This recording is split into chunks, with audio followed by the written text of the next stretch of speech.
సారంగపాణి జాతకం ఈ movie review ఈ వీడియోలో చూద్దాం. వీడియోని ఎండింగ్ వరకు చూడండి. అండ్ వీడియో నచ్చితే సబ్స్క్రైబ్ అని చెప్తాను. ప్రైమ్ వీడియోలో స్ట్రీమ్ అవుతుంది. అండ్ మనకు ప్రియదర్శి గారు, వెన్నెల కిషోర్ గారు లీడ్ రోల్ చేసిన ఈ ఫిలిం అనేది ఎలా అనిపించింది అంటే నాకు బాగుంది, నచ్చింది.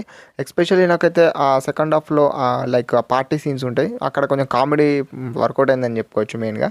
సో అసలు ఏంది అనేది కొంచెం డెప్త్ వెళ్ళి మాట్లాడుకుందాం. ఫస్ట్ ఆఫ్ ఆల్ ప్లాట్ ఏంటంటే ఫీలింగ్ ప్లాట్, మన హీరో నార్మల్ జాబ్ చేస్తూ ఉంటాడు, అటు హీరోయిన్ కూడా నార్మల్కి వీళ్ళిద్దరికి ఒక పెళ్లి కుదురుతుంది. సో కుదిరిన తర్వాత అనుకోకుండా మన సారంగపాణి జాతకంలో లైక్ ఒక మర్డర్ చేయాల్సి వస్తుంది అన్నట్టయితే ఒక ఉంటుంది. సో ఆ మర్డర్ చేశాడా, మరి ఇలా పెళ్ళి ఏమైంది, అసలు ఏమైంది అనేది ఎంటర్గా ఫిలిం చూసి తెలుసుకోండి. అండ్ మెయిన్గా చెప్పుకోవాలంటే ఫస్ట్ హాఫ్ అనేది ఎలా ఉంటుంది అని ఒక వైబ్లో చెప్పాలంటే లైక్ ఇదే ఉంటుంది భయ. అసలు ఆ మర్డర్ కోసం ఎటు వన్లీ పనులు చేసాడు, మరి ఏమైంది అక్కడ ఏంది అనేది మీరు ఉంటుంది. అక్కడనే ఆ సీన్స్లోనే కొంచెం కామెడీ జనరేట్ అవుతుందని చెప్పుకోవచ్చు. మెయిన్గా అక్కడ వెన్నెల కిషోర్ గారు, మన ప్రియదర్శి గారు, నరేష్ గారు ఇలా చెప్పుకుంటూ పోతే హీరోయిన్ వీళ్ళందరూ క్యారెక్టర్స్లో కొంచెం కామెడీ వర్కౌట్ అవుతుంది.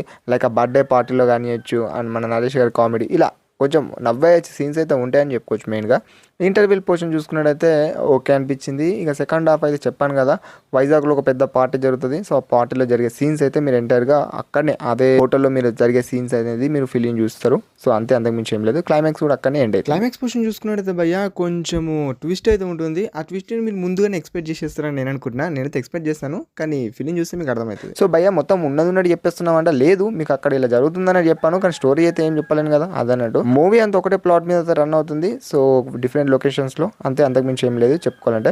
మన ప్రియదర్శి గారి క్యారెక్టర్ కానివ్వచ్చు, అతని యాక్టింగ్ కానివ్వచ్చు, పర్ఫార్మెన్స్ కానివ్వచ్చు, నరేష్ గారు కానివ్వచ్చు, లేకపోతే మన వెన్నెల కిషోర్ గారి వైవా గారు కానివ్వచ్చు, వీళ్ళందరూ వాళ్ళ క్యారెక్టర్లు వాళ్ళు బాగా బెస్ట్ ఇచ్చారని చెప్పుకోవచ్చు.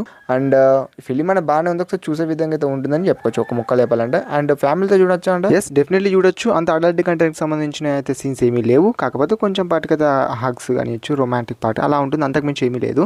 సో మెయిన్గా చూసుకున్నట్టయితే ఫిలిం అయితే ఈ విధంగా అయితే ఉంటుంది. మెయిన్గా చెప్పుకోవాలంటే ఇక్కడ వైవా గారి క్యారెక్టర్ కూడా చాలా బాగుంటుంది, కొంచెం కామెడీ వేరియేషన్లో. మెయిన్గా సెకండ్ హాఫ్లో చూస్తాం తన క్యారెక్టర్.